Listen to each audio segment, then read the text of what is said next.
Assalamualaikum warahmatullahi wabarakatuh. Apa kabar semuanya? Saya harap semuanya baik-baik saja ya.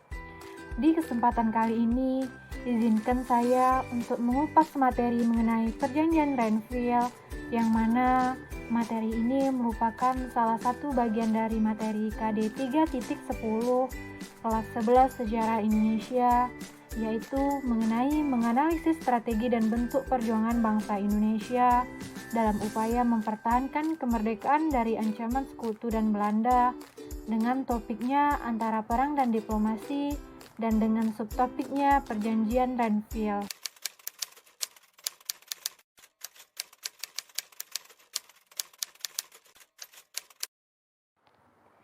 Sebelum kita masuk pada penjelasan mengenai terjadinya perjanjian Renville, mari kita dengarkan bagaimana pendapat salah seorang sejarawan mengenai tingkah Belanda pada saat tersebut dengan melihat video ini. Belanda curang. Belanda itu sebetulnya bangsa yang curang lah.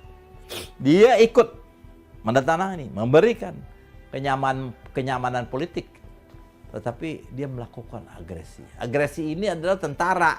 Datang tentara tambah banyak ke sini. Akhirnya dunia internasional, seperti perkiraan Soekarno, ikut menyuarakan Belanda salah. Stop. Keluar resolusi Dewan Keamanan pada bulan Agustus. Stop. Gak boleh lanjut agresi itu. Tapi dasar Belanda, bangsa yang dengan perhitungan sekali. Mereka itu namanya Kruidenaar.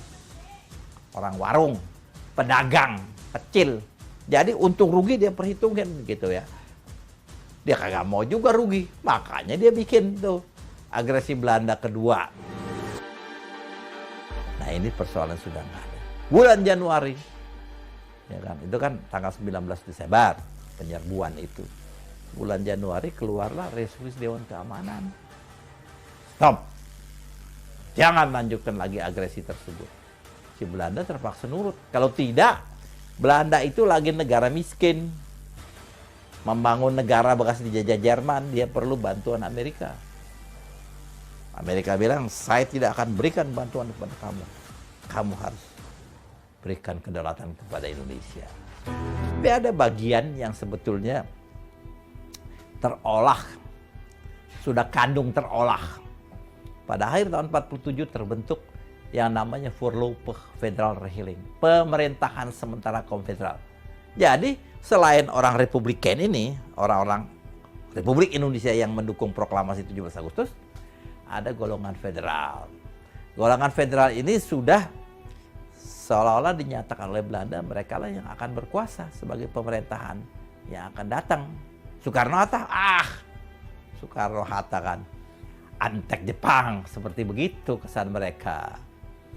Tetapi pihak federal tahu kalau mereka adalah kekuatan politik yang lemah. Gak bisa. Makanya pemerintah federal itu mengajakkan perundingan pada pihak RI. Bukankah kita sama-sama orang Indonesia? Saya lebih dekat ke badan daripada jas, kan gitu. Kami ingin bersama-sama bangsa Indonesia dengan tujuan dekolonisasi supaya Belanda cepat angkat. Nah itu perundingan terjadi di Bangka. Ketika sehabis agresi Belanda kedua, para pemimpin kita ditangkap dan dibuang ke Bangka, ya kan? Pihak federal itu mendatangi Bangka untuk berunding, untuk memberikan masukan baru. Kalau Indonesia dalam rangka perjalanan politiknya yang akan diputuskan sudah akan masuk ke dalam periode perundingan antara Rum dan Van Rooyen, ya kan, pada pertengahan April sampai dengan tanggal 7 Mei, itu seyogyanya diikuti dengan perundingan sesama orang Indonesia.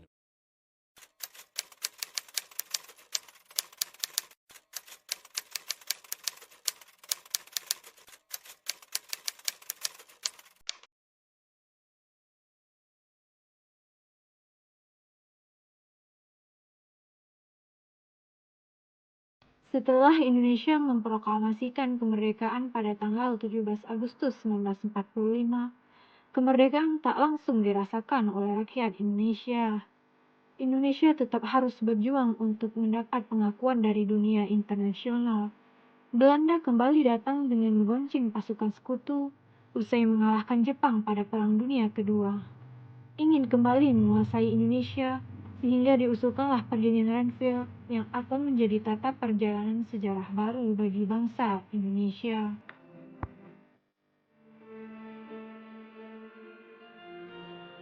Dilansir dari Ensiklopedia Britannica tahun 2015, Perjanjian Renville merupakan perjanjian yang terjadi di antara Republik Indonesia dengan Belanda akibat sengketa kedaulatan Indonesia. Perjanjian Renville ini dilaksanakan mulai tanggal 8 Desember 1947 hingga 17 Januari 1948. Tepatnya berada di atas kapal Amerika Serikat, yaitu kapal USS Renville yang sedang berada di pelabuhan Tanjung Priok, Jakarta. Sebelumnya, Belanda dan Indonesia telah menyepakati perundingan Linggarjati. Perundingan Linggarjati tersebut menghasilkan pengakuan Belanda atas kedaulatan Republik Indonesia yang meliputi wilayah Jawa, Madura, dan Sumatera. Namun Belanda mengingkari perjanjian Linggarjati tersebut. Beginilah KS dalam bentuk paling mereka tetap merdeka menjelaskan bahwa di tanggal 20 Juli 1947 hingga tanggal 5 Agustus 1947 terlihat adanya pelanggaran yang dibuktikan dengan membuat serangan militer yang dikenal dengan nama agresi militer Belanda pertama. Terjadinya peristiwa ini membuat sebagian dunia internasional termasuk Perserikatan Bangsa-Bangsa melontarkan sebuah penyesalan. Mereka mendesak Belanda agar menghentikan serangan agresi militer Belanda pertama tersebut dengan perundingan damai dengan pihak Indonesia. Pihak Indonesia juga meminta Dewan Keamanan Perserikatan Bangsa-Bangsa untuk menangani dan turun tangan. Sehingga PBB akhirnya membentuk Komite Absolute Fight yang terdiri dari 3 negara. Komisi ini juga disebut dengan Komisi 3 Negara atau KTN, dengan beranggotakan Indonesia menunjuk Australia, Belanda menunjuk Belgia, dan Amerika Serikat ditunjuk berdasarkan keinginan Indonesia dan Belanda. Dari halaman tirto.id, sebagaimana dikutip dari Berita Raja Indonesia menyatakan era kebangkitan nasional kedua, kolomnya 1 tahun 1992 menyebutkan bahwa atas desakan Dewan Keamanan PBB, Belanda dan Indonesia menggelar perundingan di atas kapal perang milik Amerika Serikat bernama USS Renville yang sedang berlabuh di Tanjung Priok, Jakarta.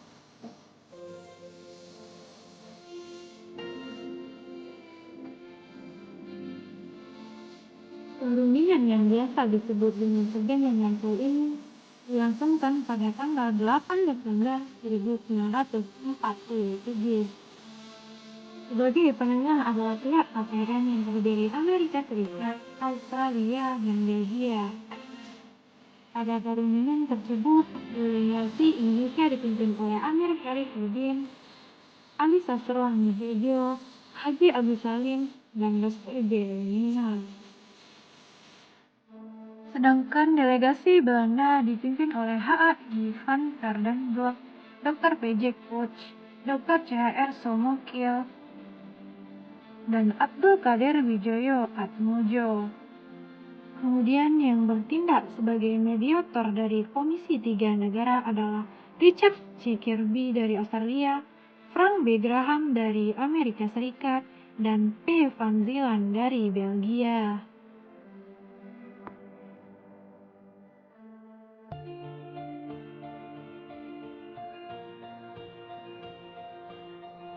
Secara garis besar, perundingan Renville memuat kesepakatan sebagai berikut. Belanda hanya mengakui Jawa Tengah, Yogyakarta, dan Sumatera sebagai wilayah Republik Indonesia. Disetujui adanya garis demarkasi antara wilayah RI dan daerah pendudukan Belanda. TNI harus ditarik mundur dari daerah-daerah kantongnya di wilayah pendudukan Belanda di Jawa Barat dan Jawa Timur. Sementara itu, secara keseluruhan, perjanjian Renville hal penting yang menjadi kesepakatan antara dua negara, yaitu pembentukan Republik Indonesia Serikat dengan segala Republik Indonesia merupakan negara bagian dalam RIK. Belanda tetap menguasai seluruh Indonesia sebelum RIK terbentuk.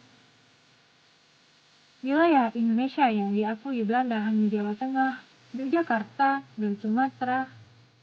Wilayah kekuasaan Indonesia dengan Belanda dipisahkan oleh garis demarkasi yang disebut garis Van Hoek. Tentara Indonesia ditarik mundur dari daerah kekuasaan Belanda yaitu Jawa Barat dan Jawa Timur. Akan dibentuk Uni Indonesia Belanda dengan kepalanya Raja Belanda. Akan diadakan semacam referendum atau pemungutan suara untuk menentukan nasib wilayah dalam Republik Indonesia Serikat.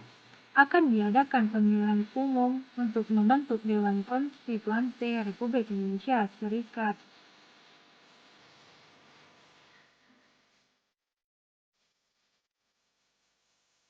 Kemudian dengan itu, hasil perundingan Renville yang ditandatangani pada 17 Januari 1948 tersebut ternyata sangat merugikan bagi bangsa Indonesia.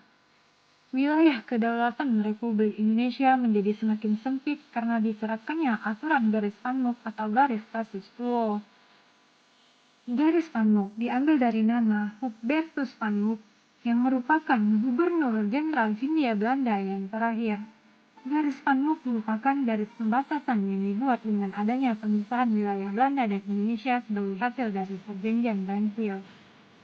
Untuk konsekuensinya, tentara Indonesia harus meninggalkan daerah-daerah yang strategis karena daerah tersebut menjadi kekuasaan Belanda. Selain itu, Indonesia mengalami blokade ekonomi yang dikarenakan pihak Belanda mencegah masuknya pangan, sandang, dan sejenisnya untuk datang ke wilayah Indonesia. Dengan adanya ketidakpuasan rakyat terhadap perjanjian Renville tersebut, maka berakibat kepada berakhirnya kabinet Amir Syarifuddin. Belanda lagi-lagi melanggar perjanjian. Mereka mengaku tidak lagi terkait kepada perjanjian Renville.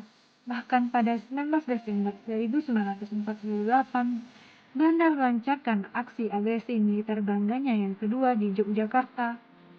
Namun demikian, dari perjalanan perjanjian Renville ada dampak positifnya, yang mana perjanjian Renville ternyata semakin membuka banyak negara dunia internasional untuk memperhatikan Indonesia dan mencermati sepak terjang Belanda dalam jangka panjang.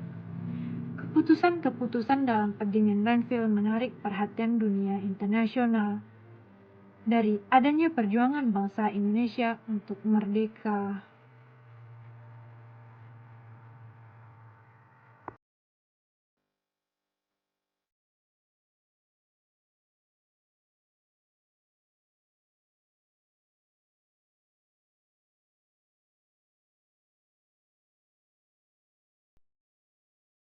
Nah, dapat kita lihat ya dari mana datangnya perjanjian Renville tersebut dengan memahami bagan berikut ya.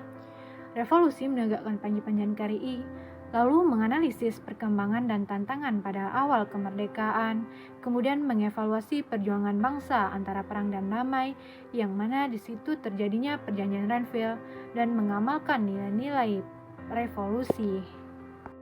Untuk lebih jelas lagi mengenai antara perang dan damai, maka dapat dilihat dari bagan berikut, yang mana terjadinya perjanjian Renville itu diikuti oleh beberapa rangkaian peristiwa. Nah, itu saja materi yang dapat saya jelaskan. Apabila ada kekurangan dan kesalahan kata, mohon dimaafkan. Wabillahi taufiq wal hidayah. Assalamualaikum warahmatullahi wabarakatuh.